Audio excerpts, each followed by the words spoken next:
আসসালামু আলাইকুম ওরহমতুল্লাহি ওবরাকাতু। সম্মানিত শায়েখ, আপনার মাইক মিউট হয়ে গেছে।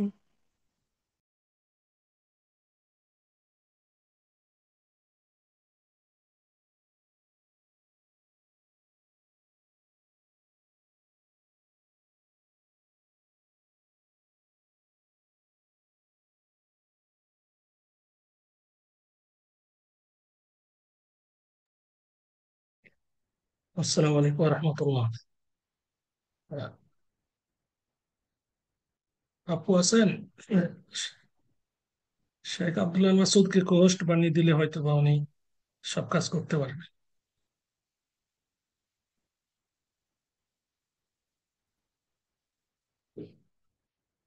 হ্যাঁ, আসসালামু আলাইকুম রহমতুল্লাহ। ওয়ালাইকুম আসসালাম ওয়া রাহমাতুল্লাহ। জি, জাজাকুমুল্লাহ খাইর। হঠাৎ করে সম্ভবত নেটওয়ার্কের প্রবলেমের কারণে আনকানেক্টেড হয়ে গেছিলাম আর কি। এরপরে মিউট আনমিউট করার চেষ্টা করছি কিন্তু পারছি না, হচ্ছে না। এখন হলো আর কি, আলহামদুলিল্লাহ। জি, আল্লাহ রাব্বুল আলামিন আমাদেরকে বালা মুসিবত থেকে হেফাজতে রাখুন, আল্লাহ আমিন। আমরা যেটা বলছিলাম, যারা অংশগ্রহণ করেছেন, আল্লাহ রাব্বুল আলামিন সকলকে উত্তম জাযা দান করুন। দুনিয়ার সুখ স্বাচ্ছন্দ্যপূর্ণ জীবন যাপন করার তৌফিক দান করুন, এবং পরকালের যে অফুরন্ত নিয়ামত রয়েছে, সুখ রয়েছে, অনাবিল সুখের নীড় জান্নাত, সেখানে নিজেদের স্থান করে নেওয়ার তৌফিক দান করুন, আমিন। যারা আজকের আয়োজনকে নিরবিচ্ছিন্ন করার জন্য, নির্বিঘ্ন করার জন্য বিভিন্নভাবে সময়, শ্রম, মেধা ব্যয় করেছেন, দিয়েছেন, আল্লাহ রাব্বুল আলামিন তাদের সেগুলোর উত্তম জাযা দান করুন, দুনিয়াতে সম্মানিত করুন, পরকালে জান্নাত নসিব করুন, আমিন। প্রিয় উপস্থিতি, আজকে আমরা 29তম পর্বে এতেকাফের এতেকাফের বিধিবিধান এবং সিয়াম থেকে শিক্ষা, পাশাপাশি সংশ্লিষ্ট কোনো কথা থাকলে সেগুলো আলোচনা করার চেষ্টা করব বলে ঘোষণা দিয়েছি। তো ইনশাআল্লাহ আল্লাহ রাব্বুল আলামিন যতটুকু তৌফিক দিবেন আমরা বলার চেষ্টা করব। আল্লাহ রাব্বুল আলামিনের কাছে দোয়া করছি, প্রার্থনা করছি যেন তিনি আমাদেরকে উপকারী জ্ঞান দান করেন এবং সে অনুযায়ী আমল করার তৌফিক দান করেন, আমিন। সম্মানিত উপস্থিতি, বছরের আহ অত্যন্ত গুরুত্বপূর্ণ বরকত, রহমত, নাজাত, মাগফিরাত, আরো বিভিন্ন দিক থেকে অভূতপূর্ব সওয়াব লাভের যেই অনন্য সময়, প্রত্যেকটা মুমিন ও মুসলিমের একেবারে হৃদয় নিংড়ানো প্রত্যাশিত কাঙ্ক্ষিত সময়, রমাদানুল মুবারক মাস, সেটি খুব কাছেই অবস্থান করছে, খুব নিকটে অবস্থান করছে। এই রমাদান মাস এবং রমাদান মাস কেন্দ্রিক ইবাদত বন্দিগি, সেগুলো সম্পর্কে প্রত্যেক সচেতন মুসলিম নরনারী তারা অবগত আছেন। সে ব্যাপারে প্রত্যেকের আগ্রহ, অনুরাগ, উদ্দীপনা, উৎসাহ রয়েছে। সে জায়গা থেকে ফিকহুস সিয়াম বা সিয়াম সংক্রান্ত বিষয়গুলো জানার ব্যাপারে প্রচেষ্টা চালিয়ে যাচ্ছেন, এবং এসো আল্লাহর পথে কোরআনের আলোয় যে গ্রুপ, দিনই আলোচনার একটি সুন্দর প্ল্যাটফর্ম, দিন শিক্ষা গ্রহণের একটি সুন্দর প্ল্যাটফর্ম, সেই প্ল্যাটফর্মেরও একটা অনেক প্রশংসনীয় উদ্যোগ এবং চমৎকার কাজ, যে সমসাময়িক স্থানকাল পাত্রভেদে যখন যে বিষয়গুলো দরকার, বিভিন্ন মৌসুম, বিভিন্ন প্রেক্ষাপট, সেগুলো কেন্দ্র করে সেগুলো উপস্থাপন করার তারা চেষ্টা করছেন। তো সেই জায়গা থেকে একদিকে রমাদান মাস আমাদের একেবারে দরজায় করাঘাত করছে, নক করছে। অন্য দিক থেকে আমরা আমাদের যে আলোচনা ছিল, ধারাবাহিক আলোচনা, সেই আলোচনায়ও আমরা রমাদান এবং রমাদানের উল্লেখযোগ্য ইবাদত গুলো, বিশেষ করে সিয়াম, সে সংক্রান্ত বিষয়গুলো উপস্থাপন করছিলাম। সেই ধারাবাহিকতায় আমার কাছে মনে হয়েছে এটি সিয়াম অধ্যায়ের আজকের সর্বশেষ পর্ব এবং সর্বশেষ আলোচনা। এর মাধ্যমে হয়তো আমরা এই বিষয়ে আলোচনা শেষ করব। সে জায়গা থেকে আজকের আলোচনার বিষয় হচ্ছে ইতিকাফের বিধিবিধান, যেটি রমাদান মাসের অন্যতম অনুষঙ্গ। এবং এই দীর্ঘ রমাদান ও সিয়াম থেকে কি শিখতে পারি, যদিও আমরা সেগুলো শিখে যাই, তারপরে একটু মনে করিয়ে দেওয়ার জন্য মোটা দাগে কিছু আলোচনা করার চেষ্টা করবো ইনশাআল্লাহ। সম্মানিত উপস্থিতি, সেই হিসেবে সর্বপ্রথম আমরা ইতিকাফের আলোচনায় আসতে চাই। ইতিকাফ এটি আরবি শব্দ, যেটা আমাদের কাছে এখন বাংলা ভাষার শব্দের মতোই। ইতিকাফ শব্দের শাব্দিক অর্থ হচ্ছে অবস্থান করা। অবস্থান করা, কোথাও থাকা, স্থান করে নেওয়া, এটাকে ইতিকাফ বলা হয়। ইসলামী শরীয়তের পরিভাষায় কোনো ব্যক্তি নিজেকে মসজিদের মধ্যে নিবিষ্ট করে নেওয়া, লুজুমুন নফস ওয়া হাবসুহু ফিল মসজিদি। কোনো ব্যক্তি, কোনো মুমিন ও মুসলিম ব্যক্তি নিজেকে মসজিদে থাকার জন্য নিজের ওপর আবশ্যক করে নেওয়া, অথবা নিজেকে সেখানে নির্ধারণ করে নেওয়া, মসজিদে অবস্থান করবেন, এটাই হচ্ছে ইতিকাফ। প্রিয় উপস্থিতি, ইতিকাফ এটি ইসলামী শরীয়তে একটি অনুমোদিত ইবাদত। ইসলামী শরীয়তে একটি অনুমোদিত ইবাদত। শুধু অনুমোদিতই নয়, বরং এটি অনেক বড় সওয়াবের একটি ইবাদত। পবিত্র কোরআনের মাঝে আল্লাহ সুবহানাহু ওয়া তাআলা এই ইতিকাফ প্রসঙ্গে দুই জায়গায় আলোচনা নিয়ে এসেছেন। সূরা আল বাকারার 125 নম্বর আয়াতে এবং সূরা আল বাকারার 186 নং আয়াতে। দুই আয়াতের মধ্যে আল্লাহ রাব্বুল আলামিন ইতিকাফ সম্পর্কে আলোচনা করেছেন। প্রথম আয়াতে বলছেন, ওয়াহিদনা ইলা ইব্রাহিম ওয়া ইসমাঈলা আন তাহিরা বাইতিয়া লিত-তাইফিনা ওয়াল আকিফিনা ওয়ার রুকআইস সুজুদ। আমি ইব্রাহিম এবং ইসমাঈল, বাবা ছেলে, তাদের কাছে প্রতিশ্রুতি নিয়েছিলাম। তারা আমার কাছে প্রতিশ্রুতি দিয়েছিল যে তারা পবিত্র করবে, বাবা ছেলে মিলে পবিত্র করবে, পরিষ্কার পরিচ্ছন্ন করবে, ইবাদত বন্দেগী করার জন্য সুন্দর পরিবেশ তৈরি করে দিবে। কোথায়? কাবা ঘরে। আনতাহিরা বাইতিয়া, আমার ঘরকে তারা পবিত্র করবে, অর্থাৎ কাবা ঘরকে তারা পরিষ্কার পরিচ্ছন্ন করে ইবাদত উপযোগী করে তুলবে। কাদের জন্য? লিত্তাইফিনা ওয়াল আকিফিনা ওয়ার রুকআইস সুজুদ, যারা তাওয়াফ করবে, তাওয়াফ বিল বাইত, কাবা ঘরের তাওয়াফ করবে, হজ উমরা করার জন্য যাবে, তাদের জন্য। আর যারা সেখানে রুকু সাজদা করবে, সালাত আদায় করবে, রুকু সাজদা করবে, তাদের জন্য। আর ওয়াল আকিফিন, যারা সেখানে ইতিকাফ করবে, সেখানে অবস্থান করবে, তাদের জন্য। তাহলে তিন শ্রেণীর মানুষ বা তিন ধরনের ইবাদত সম্পন্ন করার জন্য যারা সেখানে যাবে, তাদের জন্য কাবা ঘরকে তারা পবিত্র করবেন, এটার প্রতিশ্রুতি নিয়েছিলাম। আলহামদুলিল্লাহ, তারা বাবা ছেলে খুব চমৎকার ভাবে সেটাকে পরিষ্কার পরিচ্ছন্ন করেছেন এবং কাবা ঘরের পুনর্নির্মাণ করেছেন এবং সেটি সম্পন্ন করেছেন। নির্মাণ শেষে তারা আল্লাহর কাছে দোয়া করেছেন, ওয়াইদ ইয়ারফাউ ইব্রাহিমু আল কাওয়াইদা মিনাল বাইতি ওয়া ইসমাঈল রব্বানা তাকাব্বাল মিন্না ইন্নাকা আনতাস সামিউল আলিম। ইব্রাহিম আর ইসমাঈল, বাবা ছেলে, যখন কাবা ঘর নির্মাণ কাজ সম্পন্ন করছিলেন, তখন তারা আল্লাহর কাছে দোয়া করছিলেন, হে আমাদের রব, আপনি আমাদের পক্ষ থেকে এই বরকতময় কাজটি গ্রহণ করুন, কবুল ও মঞ্জুর করে নিন, আপনি এটি গ্রহণ করুন, এইভাবে দোয়া করছিলেন, কেননা আপনি হচ্ছেন সর্বশ্রোতা, সর্বজ্ঞাত। সম্মানিত উপস্থিতি, তো এখানে এই এতেকাফ সম্পর্কে আলোচনা এসেছে, কাবা ঘরে এতেকাফ করার বিষয়।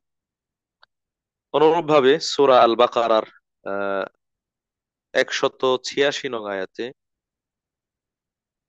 আফওয়ান 86 নয়, 187 নং আয়াত, এটা হচ্ছে 187 নং আয়াত, যেখানে আল্লাহ তাআলা বলেছেন আহ, সিয়াম অবস্থায় আহ ইতিকাফ সংক্রান্ত মাসআলার ব্যাপারে কিছু মাসআলার ব্যাপারে, ওয়ালা তুবাশিরুহুন্না ওয়া আনতুম আকিফুনা ফিল মাসাজিদ, তোমরা নারীদের সাথে দৈহিক সম্পর্কে জড়িয়ে পড়ো না যখন তোমরা মসজিদে ইতিকাফরত থাকো, ইতিকাফ অবস্থায় থাকো।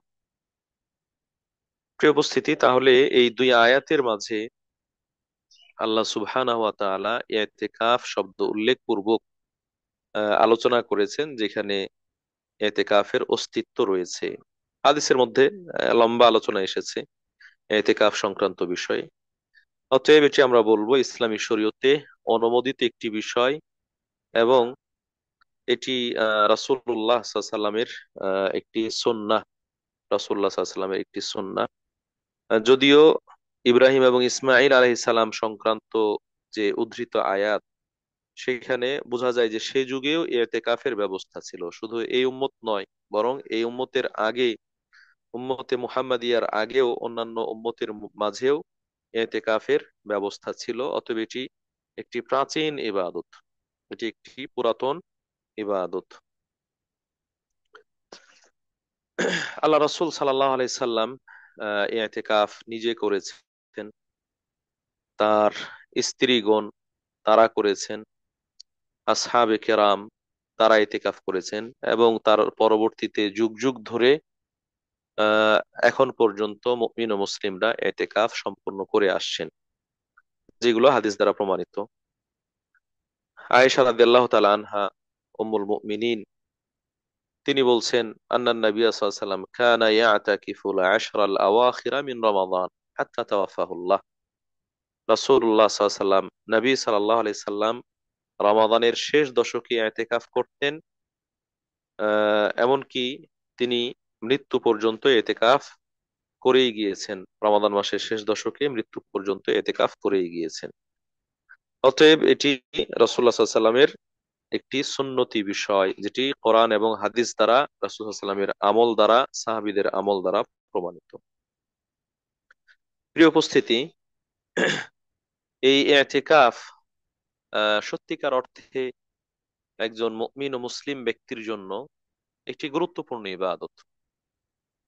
একজন মুমিন ও মুসলিম ব্যক্তির জন্য একটা গুরুত্বপূর্ণ ইবাদত। যদিও এটি হচ্ছে ব্যক্তি নিজেকে মসজিদের মধ্যে নিবিষ্ট রাখবে, মসজিদের মধ্যে নিজেকে আটকিয়ে রাখবে, অবস্থান করবে, এটা হচ্ছে ইতিকাফ। কিন্তু এই একটা ইবাদত আরো বহু ইবাদতের পথকে খুলে দেয়, আরো অনেক ইবাদতের পথকে উন্মুক্ত করে, দরজাকে খুলে দেয়। এই জন্য এটা একদিকে নিজে ইবাদত, আবার এর মাধ্যমে আরো অনেক ইবাদতের সন্নিবেশন ঘটে। এই জন্য এটা গুরুত্বপূর্ণ একটি ইবাদত। প্রিয় উপস্থিতি, ইতিকাফ আমরা বললাম মসজিদে অবস্থান করা। এটার সর্বনিম্ন সময় কতটুকু? ইতিকাফের সর্বনিম্ন সময় কতটুকু, কতটুকু সময়ের জন্য ইতিকাফ করা যায়? আমরা খুব ভালোভাবে জানি যে রমাদান মাসের শেষ দশকে ইতিকাফ আল্লাহ রাসূল সাল্লাল্লাহু আলাইহি ওয়াসাল্লাম করতেন। আহ কিন্তু এটা বছরের যে কোনো সময় ইতিকাফ করার সুযোগ রয়েছে। রমাদান মাসে, রমাদান মাস ছাড়া অন্য মাসে, দিনের বেলায়, রাতের বেলায়, যে কোনো সময় ইতিকাফ করার সুযোগ রয়েছে, এবং এর সময়টা একেবারেই অনির্ধারিত। এর সময়টা অনির্ধারিত। ওলামায়ে কেরাম বলেছেন, কেউ যদি মসজিদের এই প্রান্ত থেকে ওই প্রান্ত যাওয়ার নিয়ত করেন, যাবেন, এবং সেই সময় নিয়ত করেন যে আমি যতটুকু সময় মসজিদে রয়েছি সেটা ইতিকাফের নিয়ত করলাম, তাহলে সেটাও ইতিকাফ হিসেবে গণ্য হবে।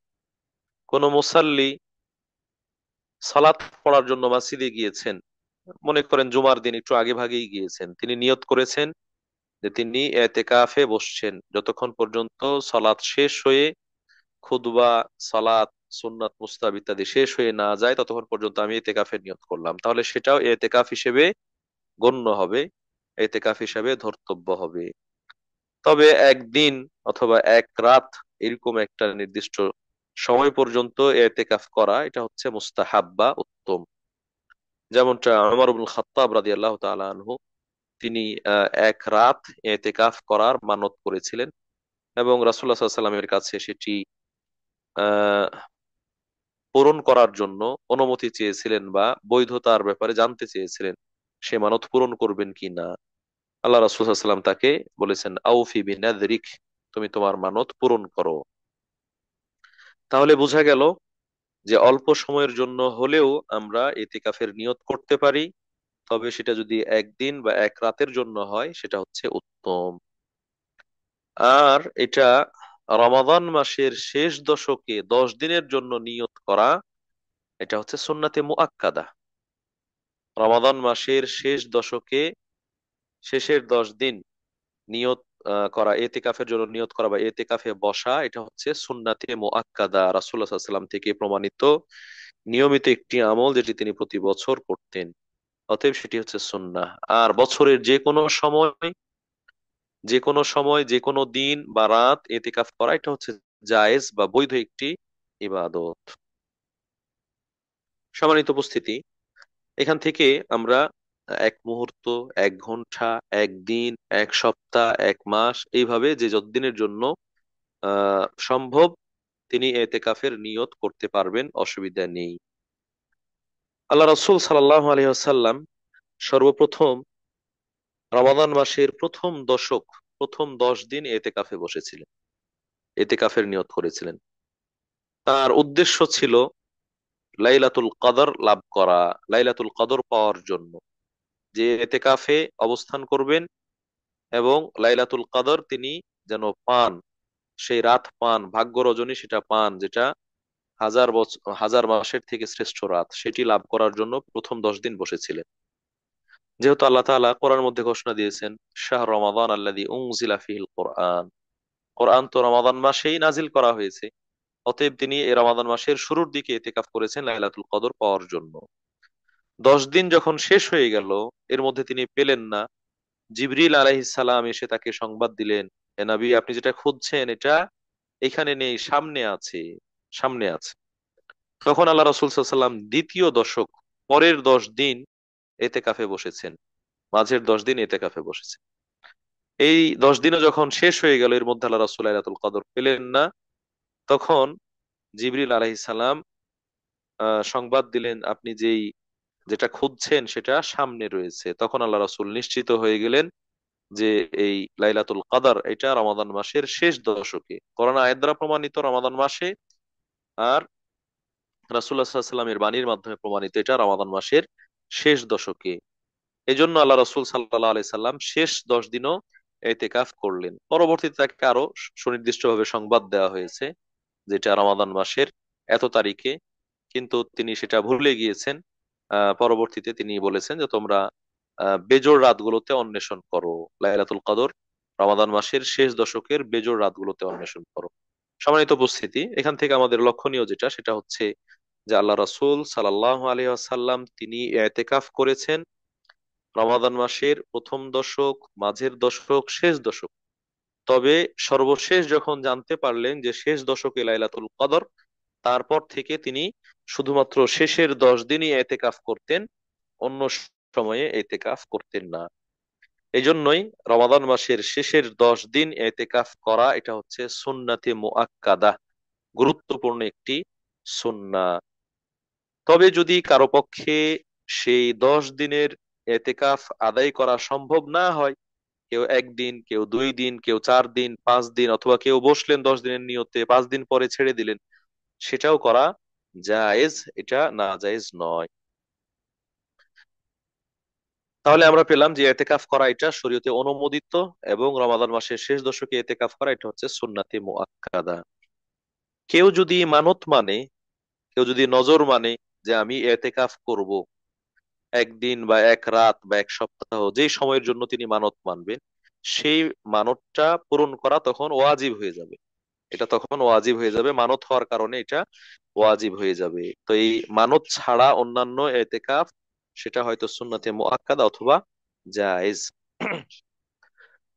আল্লাহ নবী সাল্লাল্লাহু আলাইহি ওয়াসাল্লাম তিনি এতেকাফ করেছেন, তার স্ত্রীগণ এতেকাফ করেছেন। এই ব্যাপারে একাধিক হাদিস রয়েছে। তো আমরা সেদিকে না গিয়ে এই এতেকাফের জন্য শর্ত কি কি, কিভাবে এতেকাফ করলে এতেকাফ সম্পন্ন হবে সেই বিষয়গুলো আলোচনায় নিয়ে আসছি। এক নম্বর হচ্ছে, যিনি এতেকাফ করবেন নিঃসন্দেহে তিনি মুসলিম হবেন, তিনি জ্ঞান সম্পন্ন হবেন, ভালো মন্দের মাঝে পার্থক্য করতে পারেন, এইরকম পর্যায়ের হবেন। আহ বালেগ হতে হবে এরকম শর্ত নয়। বালেগ হলে ভালো, কিন্তু যদি বালেগ নাও হয় তারপরও সমস্যা নেই, ভালো মন্দের মধ্যে পার্থক্য করতে পারে এরকম ব্যক্তির এতেকাফও জায়েজ। নারী এবং পুরুষ উভয়ের জন্য এতেকাফ জায়েজ, নারী এবং পুরুষ উভয়ের জন্য এতেকাফ করার সুযোগ রয়েছে। তাহলে এটা হলো আহ প্রথম শর্ত। দুই নাম্বার শর্ত হচ্ছে এতেকাফের জন্য নিয়ত থাকতে হবে, এতেকাফের জন্য নিয়ত করতে হবে। কেননা ইন্নামাল আমালু বিন্নিয়াত, প্রতিটি কাজ নির্ভর করে নিয়তের উপর। অতএব এতেকাফ এটা এটা একটি ইবাদত, এর জন্য নিয়ত করতে হবে।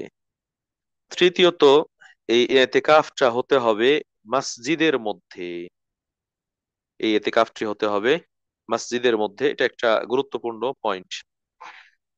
এতেকাফের জন্য মসজিদ শর্ত, মসজিদ ছাড়া এতেকাফ হবে না।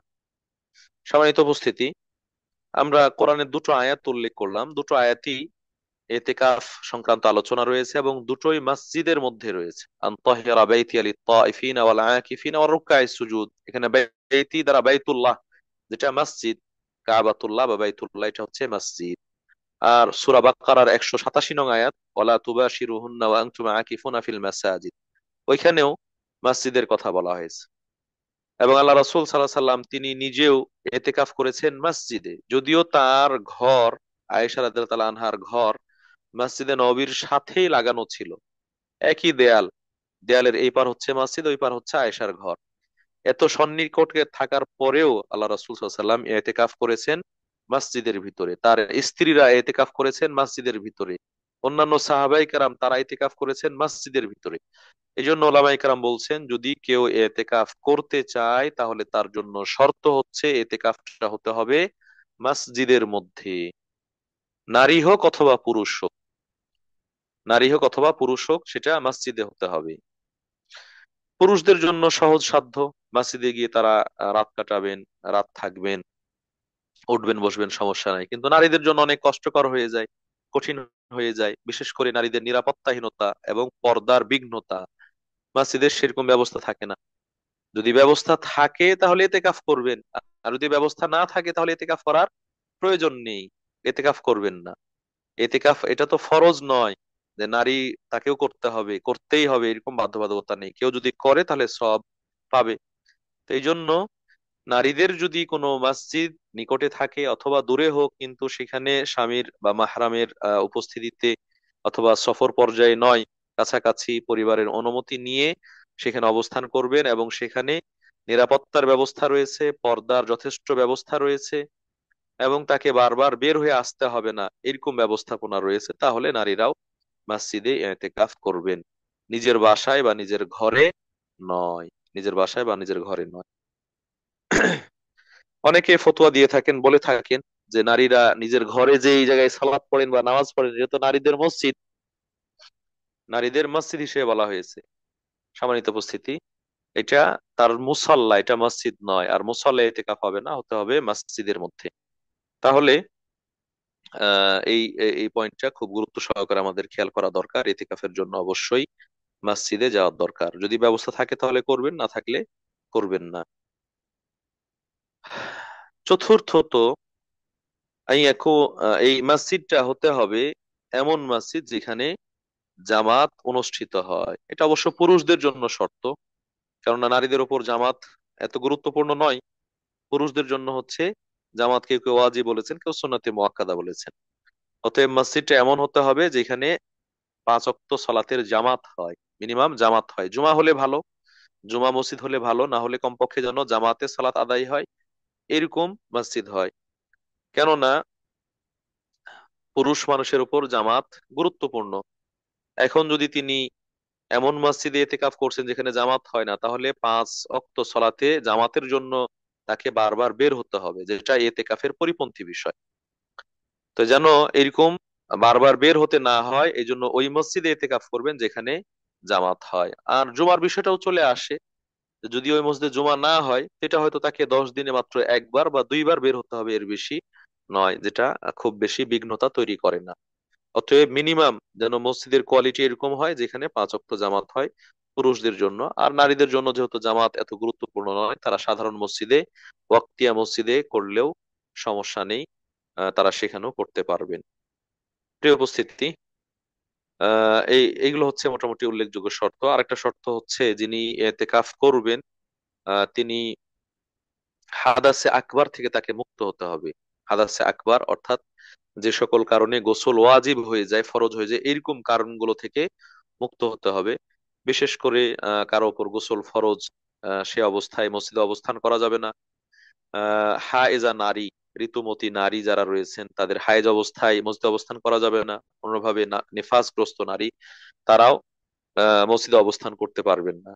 অতএব এইরকম বিষয়গুলো থেকে মুক্ত থাকতে হবে, তাহলে তিনি এতেকাফ করতে পারবেন। এটা হচ্ছে 5 নম্বর শর্ত, যেটা বললাম পবিত্রতা। এখন প্রশ্ন আসতে পারে, কেউ মসজিদে এতেকাফ করছেন, অবস্থান করছেন, এই সময়ে যদি কারো ওপর গোসল ফরজ হয়ে যায় ইহতিলাম হওয়ার কারণে, স্বপ্নদোষ হওয়ার কারণে, তাহলে তিনি কি করবেন? তিনি কি এতেকাফ বাদ দিয়ে দিবেন? না, তিনি এতেকাফ বাদ দিবেন না, বরং তিনি দ্রুত গোসল করে আসবেন, দ্রুত গোসল করে নিবেন, এরপরে এতেকাফ সম্পন্ন করবেন। কিন্তু কেউ আগে থেকে তার উপর গোসল ওয়াজিব বা ফরজ, সে অবস্থায় সেখানে যাবে, অথবা হায়েজ চলমান রয়েছে যাবে, নেফাস চলমান রয়েছে যাবে, এমনটা যাওয়ার অনুমতি নেই, যেহেতু মসজিদের মধ্যে তাদের অবস্থান করার অনুমতি নেই। এখানে আরেকটা গুরুত্বপূর্ণ বিষয়, যে এতেকাফের জন্য সিয়াম শর্ত নাকি? এতেকাফ করতে হলে কি রোজা থাকতে হবে, বা এতেকাফ বিশুদ্ধ হতে হলে কি রোজা অবস্থায় থাকতে হবে, না রোজা ছাড়া, সিয়াম ছাড়াও এতেকাফ হবে? সম্মানিত উপস্থিতি, যদি কোনো ব্যক্তি আহ রমাদান মাস নিজের এলাকায় আছেন, এতেকাফ করতে চান, তাহলে তাকে রোজা রাখতেই হবে, অন্য কোনো ওজোর নেই, তাকে রোজা রাখতে হবে, দিনের বেলায় সিয়াম রাখতেই হবে। কিন্তু এতেকাফ বিশুদ্ধ হওয়ার জন্য সিয়াম শর্ত নয়, এতেকাফ বিশুদ্ধ হওয়ার জন্য সিয়াম শর্ত নয়। এতেকাফ এটা তো শুধু দিনের বেলার জন্য নয়, বরং এতেকাফ রাতের বেলায়ও হচ্ছে, 24 ঘন্টায়। আর সিয়ামটা রাখতে হয় কখন? দিনের বেলায়। তাহলে রাতের বেলায় যে এতেকাফ হচ্ছে সেই সময় তো সিয়াম নেই, এই জন্যই বলছেন যে সিয়াম শর্ত নয়।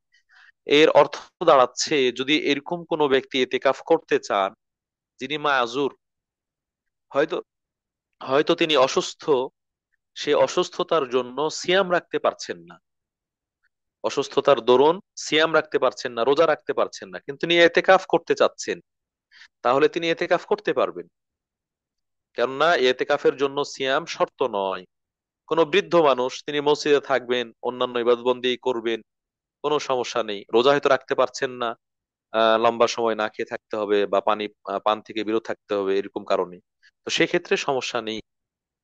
এতেকাফের জন্য সিয়াম রাখা বা রোজা রাখা শর্ত নয়। এ ব্যাপারেও ওই ওমর রাদিয়াল্লাহু আনহুর হাদিসটি উল্লেখ করা হয়, যে তিনি আল্লাহ রাসূলের কাছে অনুমতি চাইলেন এক রাত এতেকাফ করার জন্য, আল্লাহ রাসূল অনুমতি দিলেন। তো এখান থেকে বোঝা যাচ্ছে যে রাতের বেলায় তো রোজা রাখতে হয় না, তো রাতের বেলায় তিনি এতেকাফ করার অনুমতি চেয়েছেন। অতএব এতেকাফের জন্য রোজা রাখা শর্ত নয়, রোজা ছাড়াও এতেকাফ করতে হবে। আর যিনি রোজাদার, তিনি তো রোজা রাখবেনই, তার রোজা ছাড়ার সুযোগ নেই। এখানে আরেকটা বিষয় আমি পিছন দিকে ভুলে গিয়েছি, আগে ভুলে গিয়েছি, যেটা বলার দরকার। কিছু মানুষ মনে করেন যে এতেকাফ এটা হচ্ছে ফরজে কিফায়া, এতেকাফ করা এর বিধান হচ্ছে ফরজে কিফায়া, এটা ফরজ। ফরজে কিফায়া কি? ফরজে কিফায়া হচ্ছে যে সুনির্দিষ্ট ভাবে এটা অমুক অমুকের ওপর ফরজ এমনটা নয়, বরং যে কেউ করলেই, যে কয়জন করলে যথেষ্ট হয় এত সংখ্যক মানুষের করা উচিত, যে কয়জন করলে যথেষ্ট হবে এত সংখ্যক মানুষের করা উচিত, আর অন্যরা তখন এই ফরজ থেকে দায়মুক্ত হয়ে যাবে। অন্যরা দায়মুক্ত হয়ে যাবে। যেভাবে আমরা সালাতুল জানাজা, জানাজার নামাজকে ফরজে কিফায়া বলি, যে কয়জন মানুষ অংশগ্রহণ করলে জানাজার নামাজ হয়ে যাবে, এত সংখ্যক উপস্থিত হয়, এটা হচ্ছে ফরজ। যখন ওই পরিমাণ উপস্থিত হয়ে জানাজা আদায় করে ফেললো, তখন আর এটা অন্যদের ওপর ফরজ হিসেবে থাকবে না। তো এইরকম কেউ কেউ বলেন, তবে এই বলাটা ঠিক নয়, এমন বলাটা ঠিক নয়, বা এটা প্রমাণিত নয়। এটা আমরা বলেছি সুন্নাতে মুআক্কাদা, এটা গুরুত্বপূর্ণ সুন্নাত, কিন্তু এটা ফরজ নয়। এর মানে দাঁড়ালো, তারা বলতে চান যে যদি কোনো এলাকায় কোনো মসজিদে একজনও এতেকাফ না করে, তাহলে ওই এলাকার সবাই গুনাহগার হবে, সবাই পাপী হবে। কোনো এলাকায় যদি একজনও এতেকাফ না করে, তাহলে ওই এলাকায় সবাই পাপী হবে, গুনাহগার হবে, এরকম ধারণা পোষণ করেন। এই জন্য অনেকেই চাঁদা তুলে হলেও, বুঝিয়ে বাজিয়ে হলেও, টাকা পয়সা দিয়ে হলেও কাউকে কাউকে এতেকাফ করানোর জন্য রাজি করেন, চেষ্টা করেন, যেন নিজেরা গুনাহগার না হন। সম্মানিত উপস্থিতি, এটা একেবারেই ভুল ধারণা। এতেকাফ করা এটা সুন্নাতে মুআক্কাদা, এটা ফরজে কিফায়া নয়।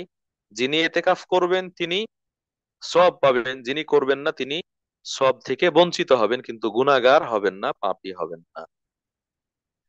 প্রিয় উপস্থিতি, আহ এই হচ্ছে কিছু এতেকাফের সাথে সংশ্লিষ্ট জরুরি বিষয় যেগুলো জানা দরকার, এবং সেগুলো আমরা বললাম। এর বাইরে আহ যিনি এতেকাফ করবেন তার সাথে সংশ্লিষ্ট কিছু মুস্তাহাব বিষয়, মুস্তাহাব বিষয় যেগুলো খেয়াল করা দরকার, খেয়াল করলে এতেকাফটা আরো সওয়াবের জন্য সুন্দর হবে, বা বেশি সওয়াব লাভ করতে পারবেন। এইগুলোর মধ্যে একটা হচ্ছে, ব্যক্তি এতেকাফের স্থানে যখন অবস্থান করবেন, এতেকাফের স্থানে অবস্থান করবেন, কখন অবস্থান করবেন? যদি কেউ রমাদান মাসের শেষ দশকে অবস্থান করতে চান সুন্নতে মুআক্কাদা হিসেবে, তাহলে 20 তারিখ, 20 রমজান শেষ করার আগেই বা শেষ করার সাথে সাথে, আমরা বলবো যে সূর্য ডুবার আগে ইফতারটা মসজিদে গিয়ে করলেন। 20 রমজান সিয়াম শেষ করার পর পরই সূর্য ডুবার আগে আগে আগেই সেখানে চলে যাবেন, মসজিদে অবস্থান করবেন, যেন সূর্য ডুবার পর থেকেই তিনি সেখানে অবস্থান করেন, তাহলে পূর্ণাঙ্গ শেষ 10 দিন হবে। আর যদি কেউ আরো আগে যান, তাহলে সেটা এমনি সাধারণ অবস্থান হতে পারে। শেষ দশকের এতেকাফ শুরু হবে 20 তারিখ, 20 রমজান এর রোজার সূর্য ডুবার পরে ইফতার করার সময় থেকে, তখন অবস্থান করবেন। আল্লাহ রাসূল সাল্লাল্লাহু আলাইহি ওয়াসাল্লাম এতেকাফের স্থানে যেই জায়গায় বসবেন, থাকবেন, সেখানে যেতেন ওই দিন ফজরের সালাত পড়ে, ওই দিন ফজরের সালাত পড়ে তারপরে তার স্থানে বসতেন, যে জায়গা, যে জায়গায় তিনি অবস্থান করবেন সেখানে। তাহলে এই সময় তিনি সেখানে পৌঁছে যাবেন। আর যখন সেখানে পৌঁছেছেন, তখন তিনি সেখানে যত বেশি সম্ভব ইবাদত বন্দিগি করা যায়, ইবাদত বন্দি করা যায়, সেই ইবাদত গুলো করার চেষ্টা করবেন। মানুষজনের সাথে কথাবার্তা থেকে দূরে থাকবেন, গল্প গুজব করা থেকে দূরে থাকবেন। সেখানে কোরআন তেলাওয়াত করবেন, জিকির আজকার গুলো করবেন, তাসবিহ পড়বেন, বেশি বেশি নফল সালাত পড়বেন, আল্লাহর কাছে দোয়া করবেন, ইস্তিগফার করবেন। এইভাবে সময়গুলো কাটানোর চেষ্টা করবেন। এতেকাফের মূল উদ্দেশ্য হচ্ছে ব্যক্তি দুনিয়ার সাথে সম্পর্ক ছিন্ন করে, মানে দুনিয়ার আত্মীয় স্বজন, লেনদেন, চলাফেরা, আর অন্যান্য যা রয়েছে সেগুলো থেকে বের হয়ে এসে একেবারে একেবারে একনিষ্ঠ ভাবে, একাগ্র চিত্তে আল্লাহর ইবাদত বন্দি করবেন। এটাই যেহেতু উদ্দেশ্য, সেই হিসেবে তাকে এই কাজগুলো থেকে দূরে থাকতে হবে, এবং যে কাজগুলোর কথা উল্লেখ করলাম এইগুলো বেশি বেশি করবেন, এটা হচ্ছে মুস্তাহাব। তবে যদি কোনো আলেম হন, আশপাশে যারা ইতিকাফ করছেন তারা সাধারণ মানুষ, অথবা মসজিদে সাধারণ মানুষের উপস্থিতি থাকে, কোনো আলেম রয়েছেন, তিনি আলোচনা করবেন, নাসিহা করবেন, মানুষকে বুঝাবেন, সেটা হতে পারে, নিঃসন্দেহে এটাও ভালো কাজ। এটাও ভালো কাজ, মানুষকে দ্বীনের জ্ঞান শিক্ষা দেওয়া, এটা হচ্ছে ভালো কাজ। কোরআন পড়তে জানেন না, অন্যরা তাদেরকে কোরআন শেখানোর ব্যবস্থা করছেন, এটাও ভালো কাজ। এই ধরনের কাজের মধ্যে থাকবেন। তবে শুধু এই কাজেই যেন সারা সময়টা পার না হয়ে যায়, বরং বিভিন্ন ধরনের ইবাদতের মধ্য দিয়ে পার হয়, সেটা খেয়াল করুন। এই সময়ে আহ মসজিদে খাওয়া, পান করা ইত্যাদি সেগুলো জায়েজ রয়েছে। তারপরে যদি গোসল বা পেশাব পায়খানার প্রয়োজন হয়, তাহলে মসজিদ থেকে বের হওয়ারও অনুমতি রয়েছে, কিন্তু যেন বেশি সময় সেদিকে নষ্ট না হয়, দ্রুত ফিরে আসবেন এবং নিজের এতেকাফের স্থানে অবস্থান করবেন। সম্মানিত উপস্থিতি, কিছু কাজ রয়েছে যে কাজগুলো করলে এতেকাফ নষ্ট হয়ে যায়, বাতিল হয়ে যায়। তার মধ্যে একটা হচ্ছে কোনো প্রয়োজন ছাড়া ইচ্ছাকৃতভাবে কোনো ব্যক্তি মসজিদ থেকে বের হয়ে গেল। তার উচিত ছিল সে মসজিদে অবস্থান করবে, কিন্তু মসজিদে অবস্থান না করে ইচ্ছা করে মসজিদ থেকে বের হয়ে গেল, কোনো প্রয়োজন নেই, কিছুই নেই। এরকম যদি কোনো ব্যক্তি করে, তাহলে তার এতেকাফ বাতিল হয়ে যাবে, ভঙ্গ হয়ে যাবে, 10 দিনের এতেকাফ আর হবে না। আল্লাহ রাসূল সাল্লাল্লাহু আলাইহি ওয়াসাল্লাম মসজিদে অবস্থান করতেন, তার ঘর মসজিদের সাথেই, তারপরও তিনি তার ঘরে যেতেন না, বিশেষ প্রয়োজন ছাড়া ঘরে যেতেন না। এই জন্য সে মসজিদ থেকে বের হওয়া যাবে না, বের হয়ে গেলে সেটা এতেকাফ ভেঙে যাবে। দ্বিতীয়ত, এই এতেকাফরত অবস্থায় আহ স্ত্রীর সাথে দৈহিক সম্পর্কে জড়ানো যাবে না, দৈহিক সম্পর্কে জড়ানো যাবে না। যদিও রোজাদার ব্যক্তি দিনের বেলায় সিয়াম অবস্থায় এগুলো থেকে বিরত থাকবেন, কিন্তু রাতের বেলায় বৈধ স্ত্রীর সাথে সম্পর্ক করার সুযোগ রয়েছে। কিন্তু যখন এতেকাফরত অবস্থায় আছেন তখন এই সুযোগও নাই। দিনের বেলায় যেমন সিয়ামরত অবস্থায় নাই, অনুরূপ ভাবে রাতের বেলায় এতেকাফরত অবস্থায়ও সেই সুযোগ থাকবে না। এ ব্যাপারে আল্লাহ তাআলা স্পষ্টভাবে বলেছেন, ওয়ালা তুবাশিরুহুন্না ওয়া আনতুম আকিফুনা ফিল মাসাজিদ, তোমরা মসজিদে ইতিকাফরত অবস্থায় নারীদের সাথে দৈহিক সম্পর্কে লিপ্ত হবে না।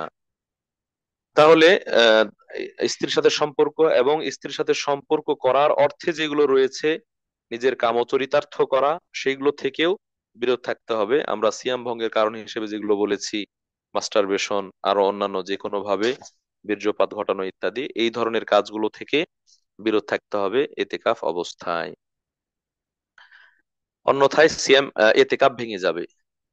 তৃতীয়ত, যদি কোনো ব্যক্তি আল্লাহ না করুক এতেকাফরত অবস্থায় পাগল হয়ে যান, সেন্সলেস হয়ে যায়, মাতাল হয়ে যায়, তাহলেও তার এতেকাফ নষ্ট হয়ে যাবে, বাতিল হয়ে যাবে, এতেকাফ নষ্ট হয়ে যাবে, বাতিল হয়ে যাবে। চতুর্থত, কোনো নারী, তিনি এতেকাফে বসেছেন, তখন তিনি পবিত্রা ছিলেন, কিন্তু এতেকাফ চলাকালীন সময়ে তার হায়েজ বা নিফাস শুরু হয়ে গিয়েছে, সেক্ষেত্রেও এতেকাফ ভেঙে যাবে, এতেকাফ আর তিনি পূর্ণ করবেন না, মসজিদ থেকে বের হয়ে যাবেন। পঞ্চমত, আল্লাহ না করুক কোনো ব্যক্তি যদি এতেকাফরত অবস্থায় মুরতাদ হয়ে যায়, ইসলাম ধর্ম ত্যাগ করে, তাহলেও তার এতেকাফ বাতিল হয়ে যাবে, নষ্ট হয়ে যাবে, তার এতেকাফ আর ঠিক থাকবে না। সম্মানিত উপস্থিতি, এই হচ্ছে মোটামুটি এতেকাফের সাথে সংশ্লিষ্ট বিষয়। তবে আমাদের খেয়াল রাখা দরকার যে এতেকাফ, এটা হচ্ছে দুনিয়ার সাথে সম্পর্ক বিচ্ছিন্ন করে আল্লাহর আল্লাহর সাথে বিশেষ সম্পর্ক তৈরি করার জন্য, বিশেষভাবে ইবাদত বন্দি করার জন্য মসজিদে অবস্থান করছেন। অতএব এটা যেন কোনোভাবেই ঘুমিয়ে ঘুমিয়ে পার না হয়ে যায়।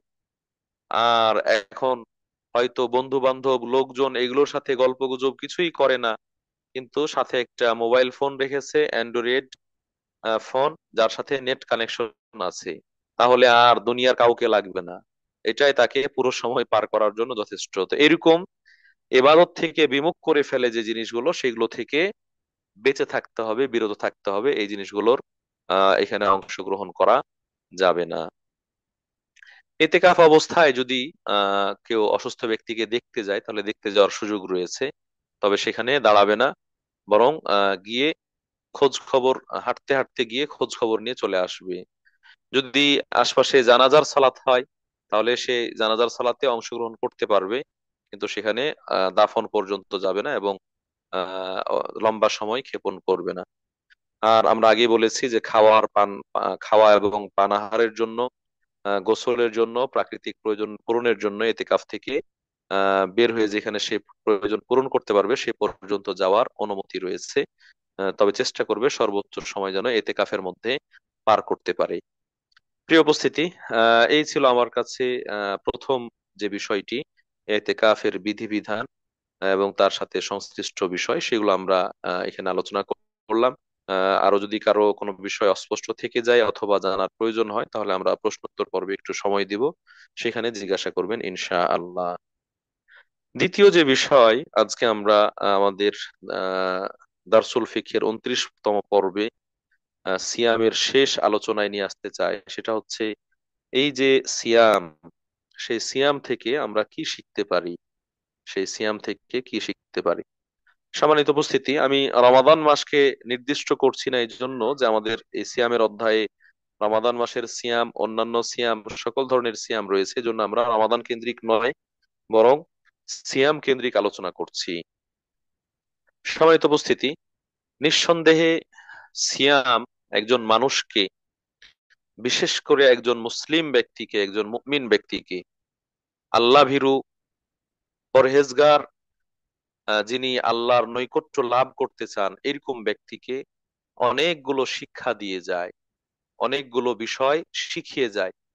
এই শিক্ষা কেউ গ্রহণ করতে পারে, কেউ পারে না, কেউ স্বীকার করে, কেউ করে না, কেউ মেনে নেয়, কেউ মেনে নেয় না, কেউ মনে রাখে, কেউ মনে রাখে না। কিন্তু সিয়াম আমাদের চোখে আঙ্গুল দিয়ে, হাতে কলমে অনেকগুলো বিষয় শিখিয়ে যায় এবং এর উপকারিতা অনেক।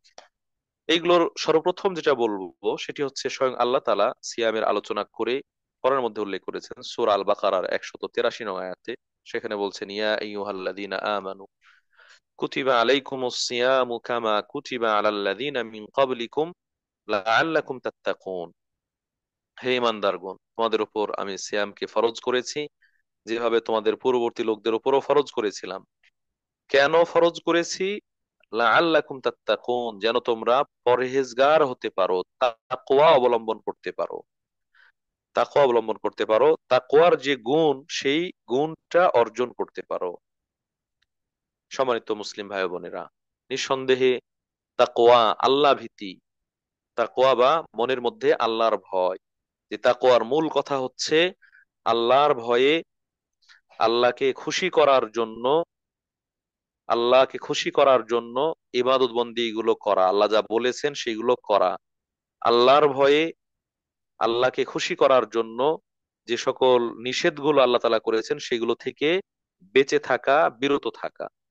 তাহলে আল্লাহর প্রতি ভয় রেখে মনের মধ্যে আল্লাহর প্রতি ভয় রেখে আল্লাহ যা করতে বলেছেন সেটা করা, আর আল্লাহ যা থেকে নিষেধ করেছেন সেটা থেকে বেঁচে থাকা, এটাই তো হচ্ছে তাকওয়া, এটাই হচ্ছে পরহেজগারিতা, এটা হচ্ছে আল্লাহ ভীতি। এবং এর যে পুরস্কার এবং এর যে সুনাম সুখ্যাতি, এর যে ফলাফল, এটা আলহামদুলিল্লাহ অনেক অনেক বেশি, অনেক বড় পুরস্কার, যেগুলোর আলোচনা আপনারা তাকওয়া সংশ্লিষ্ট আলোচনায় শুনেছেন। তো সেই তাকওয়ার মহৎ গুণটি, বড় গুণটি লাভ করা যায় এই সিয়ামের মাধ্যমে, সিয়াম রাখার মাধ্যমে। একটু উদাহরণ দিয়ে আমরা বলতে চাই যে সিয়াম বা রোজা, এটা মানুষ রাখে কিসের মাধ্যমে? নির্দিষ্ট কিছু আহ জিনিস থেকে বিরত থাকার মাধ্যমে। কিছু করণীয়ের মধ্যে রয়েছে নিয়ত করা, সাহারি খাওয়া, ইত্যাদি ইত্যাদি, ইফতার করা।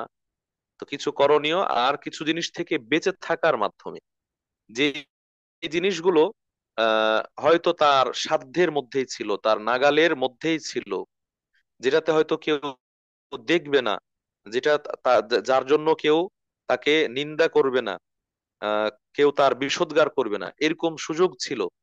তারপরেও ব্যক্তি সেই সুযোগকে কাজে না লাগিয়ে আল্লাহকে ভয় করেছে, যে আল্লাহর সন্তুষ্টির জন্য তো আমি রাখছি, আল্লাহর ভয়েই তো আছে, মানুষ না দেখলে কি হবে, আল্লাহ দেখতে পাচ্ছেন, আল্লাহ দেখবেন, এই ভয়ে সে এই বৈধ খাবার, বৈধ স্ত্রী, বৈধ পানীয়, সেগুলো থেকে সে বিরত থাকছে। এই যে বিরত থাকা, বেঁচে থাকা, এটা কেন? আল্লাহর ভয়। সে পায়ের ঘাম মাথায় ফেলে কষ্ট করে অর্জন করেছে খাবার দাবার, বাজার থেকে কিনে নিয়ে এসেছে অথবা প্রস্তুত করেছে, সেটা রেডি আছে, তার পেটে ক্ষুধাও রয়েছে, ক্ষুধা অনুভব করছে, পিপাসা অনুভব করছে, তারপরও সে খাচ্ছে না কেন? আল্লাহ তাআলার ভয়ে। আল্লাহ দেখে ফেলবেন, আল্লাহ তো জানেন খেয়ে ফেললে এটা আর সিয়াম থাকবে না, রোজা হবে না, এটা একটা পাপ হয়ে যাবে অথবা সব থেকে বঞ্চিত হয়ে যাবে, এই জন্য সে খাচ্ছে না, এগুলো থেকে বিরত থাকছে। এটাই তো হচ্ছে তাকওয়ার শিক্ষা, এটাই তাকওয়ার মূল কথা, যে আল্লাহর ভয় মনের মধ্যে জাগ্রত রেখে সে পাপ থেকে বিরত থাকবে। অনুরূপ ভাবে আল্লাহর ভয় মনে রেখে সে এই খাবার দাওয়া থেকে বিরত রয়েছে, পানাহার থেকে বিরত রয়েছে। সম্মানিত উপস্থিতি, তাহলে এই সিয়াম বা রোজা একজন মুমিন ও মুসলিম ব্যক্তিকে তাকওয়া অর্জনের একটা প্রশিক্ষণ প্রদান করে, তাকওয়া গ্রহণের একটা প্রশিক্ষণ প্রদান করে, আল্লাহ ভীরুতা লাভ করার একটা প্রশিক্ষণ দিয়ে থাকে, ট্রেনিং দিয়ে থাকে। যেই ট্রেনিং গ্রহণের পরে যদি সে আলোকে নিজের জীবনকে পরিচালনা করতে পারে, তাহলে সে প্রত্যেকটা ক্ষেত্রে আল্লাহ দেখছেন, আল্লাহর কাছে বিচারের সম্মুখীন হতে হবে, আল্লাহর কাছে শাস্তির সম্মুখীন হতে হবে, অথবা পুরস্কার থেকে বঞ্চিত হয়ে যাব, এই ভয়গুলো তার মাঝে কাজ করবে এবং সে পাপ কাজ করবে না। আল্লাহ যা অপছন্দ করেন, যাতে আল্লাহ নারাজ হন, অখুশি হন, এরকম কাজগুলো থেকে সে বিরত থাকবে। আল্লাহ যেগুলোতে খুশি হন সেই কাজগুলো সে সম্পন্ন করবে, সেগুলোর মাঝেই সে থাকবে। প্রিয় উপস্থিতি, কথা লম্বা না করলে আমরা খুব সংক্ষেপে এটা বলতে পারি যে এই সিয়ামের সবচেয়ে বড় শিক্ষা হচ্ছে একজন মুমিন ও মুসলিম ব্যক্তিকে সিয়াম তাকওয়ার শিক্ষা প্রদান করে, তাকওয়া, আল্লাহ ভীতি, পরহেজগারিতা, এই গুণ অর্জন করতে প্রশিক্ষণ প্রদান করে থাকে। অতএব যদি এই শিক্ষাকে নিজের জীবনে বাস্তবায়ন করা যায়, তাহলে আশা করা যায় বাকি 11 মাস সে এই পরহেজগারিতা, আল্লাহ ভীতির গুণটি নিজের মাঝে রাখতে পারবে এবং এর যে সওয়াবগুলো রয়েছে, প্রতিদানগুলো রয়েছে, সেগুলো সে লাভ করতে পারবে ইনশাআল্লাহ। সম্মানিত উপস্থিতি, এই সিয়ামের মাধ্যমে আমরা আরেকটি বড় গুণ অর্জন করতে পারি, সেটি হচ্ছে আহ হারাম বর্জনের প্রশিক্ষণ। আমরা ইতিমধ্যে 2 দিন বলেছি, হাসিনা আপু মনে করিয়ে দিয়েছেন আমাদেরকে, যে সিয়াম অবস্থায় কোন কাজগুলো আমরা পরিহার করি। যেটা হারাম এটা তো অন্য সময় এমনিতে পরিহার করা উচিত, সুদ খাওয়া, ঘুষ খাওয়া, মিথ্যা বলা, চুরি করা, ডাকাতি করা, ব্যভিচার করা, এগুলো তো সব সময় নিষেধ। সিয়াম অবস্থায় নিষেধ কোনগুলো? যেই খাদ্য পানীয় যেটা দিয়ে আপনি জীবন ধারণ করবেন, সেটা নির্দিষ্ট সময়ে খাওয়া পান করা নিষেধ। অন্য সময়টা খাওয়া হালাল, অথচ এই সময়টাই হারাম। নিজের বৈধ স্ত্রী যে কোনো সময় কামচরিতার্থ করার সুযোগ রয়েছে, এটা বৈধ, তারপরেও এই নির্দিষ্ট সময়ে এটা থেকে বিরত থাকছে, বেঁচে থাকছে, তাহলে এগুলো হালাল। সে হালাল গুলোকে বর্জন করার প্রশিক্ষণ দিচ্ছে আমাদেরকে সিয়াম। একজন মুমিন ও মুসলিম ব্যক্তি তিনি ওই জিনিসের মুখোমুখি হচ্ছেন এর পরেও, এবং সেটি হালাল, অন্য সময় সেটার মজুদ আছে, সেটার জন্য কেউ ভৎসনা করবে না, নিন্দা করবে না, তিরস্কার করবে না, তারপরেও আল্লাহর সন্তুষ্টি লাভের জন্য এই হালালকে বর্জন করছেন, হালালকে ছেড়ে দিচ্ছেন, হালাল থেকে বিরত থাকছেন। যেই মানুষটা আল্লাহর সন্তুষ্টি লাভের জন্য নির্দিষ্ট সময় হালাল থেকে বেঁচে থাকতে পারেন, সে মানুষটা চেষ্টা করলে তো হারাম থেকেও বাঁচতে পারবে, সে মানুষটা চেষ্টা করলে হারামকেও তো বর্জন করতে পারবে। সম্মানিত উপস্থিতি, সিয়াম আমাদেরকে এই হালাল বর্জনের মাধ্যমে হারাম বর্জনের ইঙ্গিত করছে, প্রশিক্ষণ প্রদান করছে, হারাম বর্জনের প্রশিক্ষণ প্রদান করছে। অতএব যে ব্যক্তি নিয়মিত সিয়াম রেখেছে, সিয়ামকে বুঝতে পেরেছে, সিয়ামকে অনুধাবন করতে পেরেছে, নিজের রন্ধ্রে রন্ধ্রে সিয়ামের শিক্ষাকে পৌঁছাতে পেরেছে, সে ব্যক্তি রমাদান মাসে যেরকম হারাম থেকে বেঁচে তো থেকেছেই, পাশাপাশি হালাল থেকেও বেঁচে থেকেছে, এরকম এই শিক্ষাকে কাজে লাগিয়ে বাকি সময়টুকু সে হারাম থেকে বেঁচে থাকবে। এই শিক্ষাটা সে পেয়ে যায় এর সিয়াম থেকে, সিয়ামের মাধ্যমে, রোজার মাধ্যমে। সম্মানিত উপস্থিতি, সিয়াম থেকে আমরা আর অনেকগুলো বিষয় শিখতে পারি। তার মাঝে নিয়মতান্ত্রিকতা, নিয়মতান্ত্রিকতা, ডিসিপ্লিন, সময়ের কাজ সময়ে করা, এই যে গুণগুলো, এটা আমরা শিখতে পারি এবং শিক্ষা লাভ করি। আজান হয়ে যাবে, সাহারির পরে ফজরের আজান, আজান হয়ে গেলে আর খাওয়া যাবে না, অতএব সাহারি খেতে হলে আজানের আগেই খাওয়া পান করা শেষ করতে হবে। মাগরিব হয়ে গিয়েছে, সূর্য ডুবে গিয়েছে, সূর্য অস্ত গিয়েছে, এখনই ইফতার করতে হবে, বিলম্ব করা যাবে না। এই যে নিয়মতান্ত্রিকতা। এবং রমজান থেকে আমরা আরো শিখতে পারি তারাবির সালাত পড়া, অন্যান্য ইবাদত বন্দেগী রয়েছে, সেগুলো নিয়মতান্ত্রিক ভাবে করা। তো এই নিয়মতান্ত্রিকতা, নিয়মনাবর্তিতা, ডিসিপ্লিন, এই শিক্ষাটাও আমরা সিয়াম থেকে পাই। সিয়াম থেকে আরো আমরা শিক্ষা পাই, একজন মানুষ সারাদিন না খেয়ে থেকে, পান না করে, যে ক্ষুধা, যে তৃষ্ণা, ক্ষুধার যে কষ্ট, পান না করার যে কষ্ট, খাদ্য না খাওয়ার যে কষ্ট, সেটা আমরা অনুভব করতে পারি। বিশেষ করে যখন পড়ন্ত বিকেল, দিনের শেষ লগ্নে, আর মনে হচ্ছে সময় পার হতে চায় না, গলা শুকিয়ে এসেছে, শরীর অচল হয়ে যাচ্ছে, এটা আমরা অনুভব করি, বুঝতে পারি। এই যে অনুভূতি, এই যে বোধ শক্তির জাগরণ আমাদের মাঝে তৈরি হয়, এটা আমাদেরকে মনে করিয়ে দেয় আমাদের আশপাশে অনেক অসহায় মানুষ রয়েছে, অভাবী মানুষ রয়েছে, অসচ্ছল মানুষ রয়েছে, যারা দিন তো দূরের কথা, সপ্তাহের বেশিরভাগ সময় না খেয়ে থাকে, মাসের বেশিরভাগ সময় না খেয়ে থাকে, পুরো বছরে একেবারে পরিপূর্ণ তৃপ্তি সহকারে তৃপ্তির ঢেকুর তুলে খাওয়ার হয়তো স্বাদ তারা অনুভব করতে পারে না।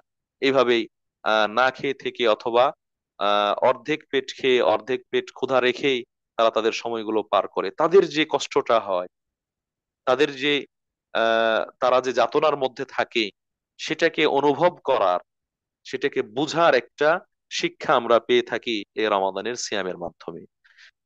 একজন মানুষ যখন নিজে কষ্ট পায়, তখন তার মধ্যে তার মতোই আরেকজন কষ্টের মুখোমুখি, তার ব্যথাটা খুব সহজে বুঝতে পারে, তাকে সান্ত্বনা দিতে পারে যে হ্যাঁ, আপনি যে কষ্টের মাঝে আছেন, এই কষ্ট আমিও পেয়েছি, আসলে এটা অনেক কষ্টের, এটা মেনে নেওয়া কঠিন, তো এটা আমি বুঝতে পারছি, আমি টের পাচ্ছি।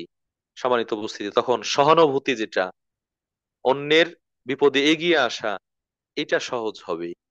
তো একজন বিত্তশালী মানুষ, যিনি পেট পুরে খেতে পারেন, তিনি এখান থেকে খুব সুন্দরভাবে শিখতে পারছেন যে সিয়ামের মাধ্যমে এরকম যারা অনাহারী অথবা অর্ধাহারী, তারা যে কষ্টের মধ্যে রয়েছেন, যাতনার মধ্যে রয়েছেন, সেটা কেমন উপলব্ধি করতে পারেন।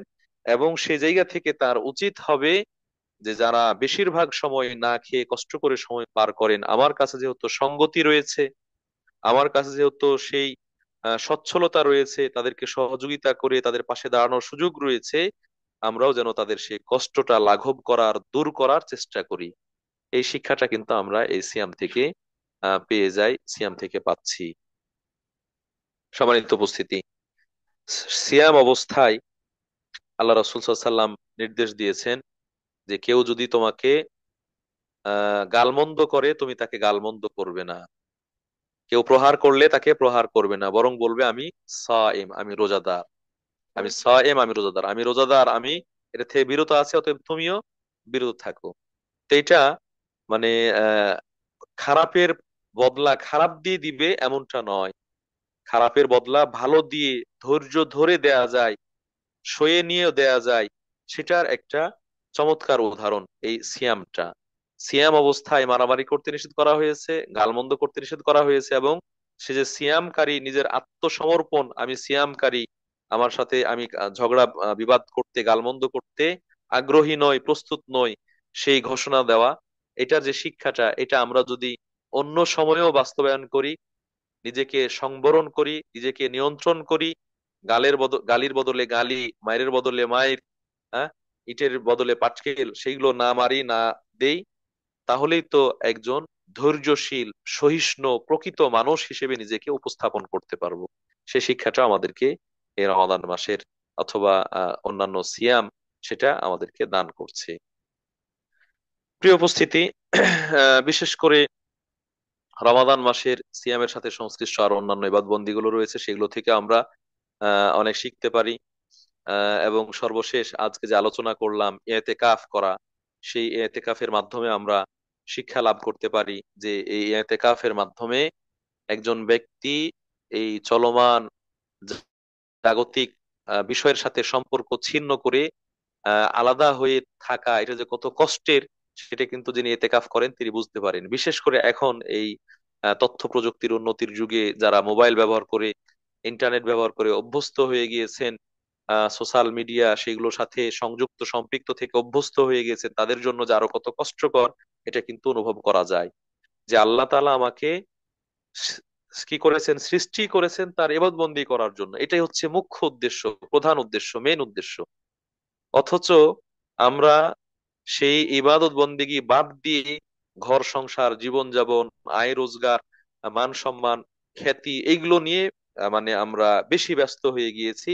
আহ, যেগুলো মূল ইবাদত, মৌলিক ইবাদত, সেগুলোর ব্যাপারে আমাদের তুলনামূলক কম গুরুত্ব, আমাদের সেগুলোর ক্ষেত্রে উদাসীনতা, অবহেলা সেটা প্রকাশ পাচ্ছে।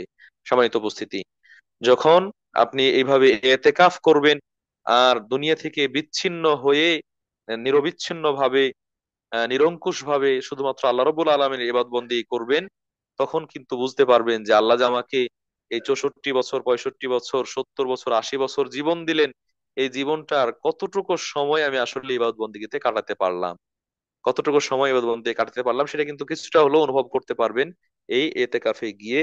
যে আমি একটা সপ্তাহ, 10টা দিন যখন পার করছি, তখন যেন মনে হয় দুনিয়া থেকে আমি আলাদা হয়ে গিয়েছি, বিচ্ছিন্ন হয়ে গিয়েছি, কারোর সাথে আমার সম্পর্ক নেই। আসলে তো এভাবেই থাকা দরকার ছিল, এভাবেই থাকতে হবে ভবিষ্যতে মরার পরে। কিন্তু দুনিয়ায় আমরা কতটা মত্ত হয়ে গেছি।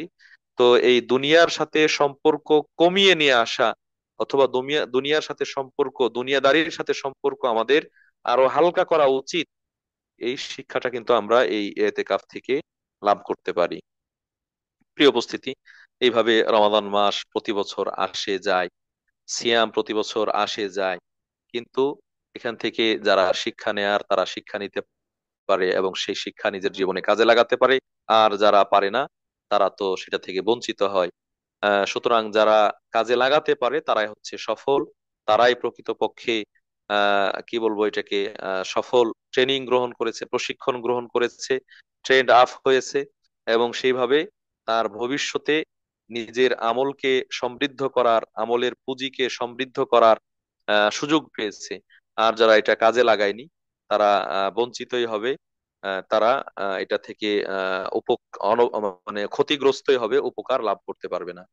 আমরা আল্লাহ রাব্বুল আলামিনের কাছে দোয়া করি, যেই সিয়াম, যেই কিয়াম, যে ইতিকাফ, যে সকল শিক্ষাগুলো আমাদেরকে দেয়, এটা যেন আসলে আমরা উপলব্ধি করতে পারি, এবং উপলব্ধি করে সেই উপলব্ধি আমরা আমাদের মধ্যে জাগ্রত রেখে আমাদের মাঝে আমরা যেন নিজেদেরকে উজ্জীবিত করতে পারি, আমরা যেন নিজেদেরকে আরো অনুপ্রাণিত করতে পারি, এবং সেই শিক্ষার প্রতিফলন আমাদের জীবনে ঘটিয়ে আমরা সামনের দিকে আরো সফল, সার্থক মুমিন ও মুসলিম হিসেবে, আল্লাহর একনিষ্ঠ খাদেম বান্দা হিসেবে নিজেকে উপস্থাপন করতে পারি। আল্লাহ রব্বুল আলামিন আমাদেরকে সে তৌফিক দান করুন। আমিন। যারা এই শিক্ষা পাওয়ার পরও ক্ষতিগ্রস্ত হয়ে যায়, শিক্ষায় কাজে লাগাতে পারে না, বঞ্চিত হয়, নিগৃহীত হয়, আল্লাহ রব্বুল আলামিন তাদের থেকে আমাদেরকে হেফাজতে রাখুন। আল্লাহুম্মা আমিন। আল্লাহ তাআলা এই সিয়াম এবং সিয়াম সংশ্লিষ্ট যে আলোচনা আমরা দীর্ঘ কয়েক পর্ব ব্যাপী শুনলাম, সেগুলো যেন বুঝতে পারি, এবং সেই বুঝ অনুযায়ী আমরা আমাদের জীবনে বাস্তবায়ন করতে পারি, সে তৌফিক দান করুন। আমিন। আল্লাহুম্মা আমিন। ওয়া আখিরু দাওয়ানা আলহামদুলিল্লাহি রাব্বিল আলামিন। প্রিয় উপস্থিতি, আমরা আলোচনা দুই অংশেরই শেষ করছি। শেষ করার আগে আপনাদেরকে শুরুর দিকের কিছু কথা মনে করে দিতে চাই, যেটা হাসিনা আপু দৃষ্টি আকর্ষণ করেছেন। যে এই যে দুনিয়ার ক্ষণস্থায়ী সময়, এটা আজকে আপনার কাছে খুব আড়ম্বরপূর্ণ মনে হচ্ছে, খুব উদযাপনের মনে হচ্ছে, খুব প্রাসঙ্গিক মনে হচ্ছে। কিন্তু যখন আপনি হয়তো খুব কঠিন রোগে আক্রান্ত হয়ে যাবেন, অথবা বার্ধক্যে পৌঁছে যাবেন, অথবা শারীরিক অক্ষমতা চলে আসবে, তখন কিন্তু এই দুনিয়ার ভালোবাসা, মোহ, এটা আপনার কাছে আহ মানে বিরক্তিকর মনে হবে। এটা আর ভালো লাগবে না, তখন মনে হবে যেখান থেকে বাঁচতে পারলেই হয়তো বাঁচি। তো এটা হচ্ছে তিক্ত সত্য, যে দুনিয়া দেখতে যত ঝলমল, যত উজ্জ্বল, যত নয়নাভিরাম, চিত্তকর্ষক, এটা কিন্তু বাস্তবে এতটা নয়, বাস্তবে এতটা নয়। এই সুন্দর দুনিয়া থেকে সবাইকে বিদায় গ্রহণ করতে হবে, সবাইকে চলে যেতে হবে। আজকে হয়তো কারো বোন, আজকে হয়তো কারো ভাই, কারো মেয়ে, কারো ছেলে, তারা যাচ্ছেন, আমরাও বিদায় দিচ্ছি। কিন্তু নিজের জীবনেও যে এক সময় এটা ঘটে যাবে, সেটা শুনছি, কান দিয়ে আমরা শুনছি, কিন্তু সেইভাবে হৃদয়ে গাঁথতে পারছি না, আমরা গেড়ে দিতে পারছি না, হৃদয়ে বসাতে পারছি না। বসলেও হয়তো তার প্রভাবে প্রভাবিত হয়ে তার জন্য যে প্রস্তুতি গ্রহণ, সেটা আমরা ঠিক মতো করতে পারছি না। এমনটাই হচ্ছে, এমনটাই ঘটছে। আল্লাহ তাআলা আমাদের সকলকে এই মৃত্যুর আগে পরিপূর্ণভাবে প্রস্তুতি গ্রহণ করে একজন খাঁটি মুমিন ও মুসলিম হয়েই যেন আল্লাহ রব্বুল আলামিন দুনিয়া থেকে বিদায় হওয়ার ব্যবস্থা করে দেন। আল্লাহুম্মা আমিন। দুজন কাছের মানুষ তারা মারা গিয়েছেন, যাদের কথা শুরুর দিকে হাসিনা আপু বলেছেন। একজন আমাদের দিনী বোন, যিনি প্রায় প্রতিটি হালাকায় আমি আমার জানা মতে এবং দেখা মতে দেখেছি সক্রিয় থেকেছেন। আজকেও দেখেছি তিনি উপস্থিত আছেন। আফসানা মিমি, উনি সম্ভবত, তার ছোট ভাই হঠাৎ করে মারা গিয়েছেন। আহ মৃত্যু যার যখনই আসে সেটাই সুনির্দিষ্ট সময়, সুনির্ধারিত সময়, কিন্তু আমাদের স্বাভাবিক দৃষ্টিতে মনে হয় যে একজন মানুষ 70-80 বছর বাঁচবেন, এর আগে মারা গেলে সেটা যেন অকাল মৃত্যু অথবা অনাকাঙ্ক্ষিত মৃত্যু। তো মৃত্যু যখনই, সেটাই তার নির্দিষ্ট সময়। সেটাকে মেনে নিতে হবে, সেটাকে মেনে নিতে হবে এবং বিশ্বাস রাখতে হবে যে আমার মৃত্যু যে কোনো সময় সংঘটিত হতে পারে। তো আমরা সেই ভাইয়ের জন্য দোয়া করি। আল্লাহ রবুল আলমিন তার ভুল ত্রুটিগুলো মাফ করে দিয়ে যেন তাকে জান্নাতবাসী করেন। এবং সেই ভাইয়ের বোন আফসানা আপু এবং তার আত্মীয় স্বজন যারা রয়েছে তাদেরকে আল্লাহ রবুল আলমিন পরিপূর্ণ ধৈর্য দান করুন, সবর দান করুন। তারা যেন এই সবরের মাধ্যমে সওয়াব লাভ করতে পারে, আল্লাহ সে তৌফিক দান করুন। তাদের পরিপূর্ণ সওয়াব ও প্রতিদান দান করুন এবং তাদেরকে উত্তম বিকল্প দান করুন। আর একজন দিনী বোনের কথা বললেন হাসিনা আপু, যে আপনাদের সহযোগিতায় অনুদানেই তিনি তার মরণব্যাধি ক্যান্সারের চিকিৎসা চালিয়ে যাচ্ছিলেন। তো সেই বোনটাও মারা গিয়েছেন। তার বাবা বেঁচে রয়েছেন, বাবার কাঁধে মেয়ের লাশ, সন্তানের লাশ, এটা অনেক ভারী, যেটা বয়ে নেওয়া অনেক কঠিন কষ্টের। তো তিনিও মারা গিয়েছেন, তার জন্য আমরা দোয়া করি আল্লাহ রাব্বুল আলামিন তার ভুল ভুল ভ্রান্তি গুলো মাফ করে দিন, তাকেও জান্নাতের সুউচ্চ আসন দান করুন এবং তার পরিবার পরিজন যারা রয়েছেন তাদেরকে ধৈর্য ধরা তৌফিক দান করুন, তাদেরকে উত্তম প্রতিদান দিন এবং উত্তম বিকল্প দান করুন। এর বাইরে যে সকল মুমিনিন মুসলিমিন মারা গিয়েছেন, ভাই বোন আত্মীয় স্বজন, আল্লাহ রাব্বুল আলামিন তাদেরও ভুল ত্রুটিগুলো মাফ করে দিয়ে তাদের কবরকে জান্নাতের অংশ বানিয়ে দিন। আল্লাহুম্মা আমিন। আমাদের মাঝে যারা অসুস্থ রয়েছে, আল্লাহ রবুল আলামিন তাদেরকে পরিপূর্ণ শেফা, আরোগ্য দান করুন। এই অসুখের মাধ্যমে, অসুস্থতার মাধ্যমে নিজেদের পাপগুলো আল্লাহ তাআলা মোচন করে দিন এবং সম্মান বৃদ্ধি করে দিন, সওয়াব বাড়িয়ে দিন। আল্লাহুম্মা আমিন। আল্লাহ রব্বুল আলামিন যারা অভাবী রয়েছে তাদের অভাব দূর করে দিন, যারা বিভিন্ন সমস্যায় জড়িয়ে রয়েছে তাদের সমস্যাগুলো দূর করে দিন, যারা পারিবারিক দাম্পত্য জীবনের কলহ অথবা ঝগড়াঝাটির মধ্যে রয়েছেন আল্লাহ রাব্বুল আলামিন সেগুলোর সুষ্ঠু সমাধান দান করুন। আল্লাহুম্মা আমিন। যারা আজকের এই সুন্দর আয়োজন করেছেন, আয়োজন ব্যবস্থাপনা করেছেন এবং সফল করতে সার্বিকভাবে সহায়তা করেছেন, আল্লাহ রাব্বুল আলামিন তাদেরকে উত্তম যাচা এবং উত্তম বিনিময় দান করুন। আমিন। এ বলে আমরা আজকের এই পর্ব এখানে শেষ করছি। হাসিনা আপু নিশ্চয় আছেন, তার কোনো সংযুক্তি থাকলে আহ সংযোগ করার জন্য বিনীত অনুরোধ করছি। জি, আসসালামু আলাইকুম রহমতুল্লাহ বারাকাতুহু। জাজাকাল্লাহ খাইরান ভাই, আলহামদুলিল্লাহ অনেক সুন্দর করে চমৎকার ভাবে আল্লাহ তৌফিকে আপনি আমাদের কাছে অনেক কিছু পৌঁছে দিয়েছেন, ভালো লেগেছে। আর আল্লাহ যেন আমাদেরকে এর উপর আমল করার তৌফিক দান করেন, আমিন ইয়া রাব্বাল আলামিন। একটা জিনিস আমি দুইটা ছোট্ট পয়েন্ট বলতে চাচ্ছি। একটা হয়েছে যে আমরা মনে করি শুধু রোজা থাকা অবস্থা ওই সময়